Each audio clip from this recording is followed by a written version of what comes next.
Deliberations continue for former Sangamon County Sheriff's Deputy Sean Grayson.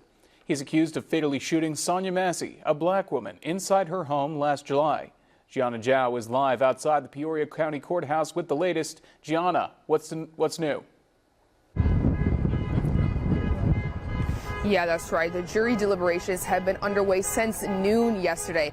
The jury has three possible verdicts: first-degree murder, second-degree murder, or not guilty. Second-degree murder implies with intent but without premeditation. The jury did request to review key evidence, including previous scene body camera footage, after the judge clarified that two specific instructions were separate and would not be withdrawn. The prosecution raised an objection, prompting a further review of those instructions.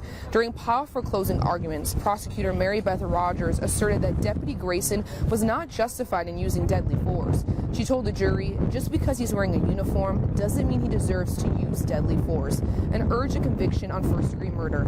Defense attorney Foltz countered, framing Sonia Massey's death as a tragedy, not a crime. He maintained that Grayson's use of force was justified, arguing the deputy believed Massey's actions with a posed a credible threat. In a fiery rebuttal, prosecutor Milheiser condemned Massey's death as a senseless murder, accusing Grayson of allowing emotions to dictate his actions. Milheiser implored jurors to trust the video, referencing Grayson's alleged command to shoot her in the face and his reported refusal to use his medical kit, leaving Massey to bleed to death. And we'll continue to monitor these critical deliberations and give you an update once a verdict is reached. Live outside the Peoria County Courthouse, Gianna Zhao, 25 News.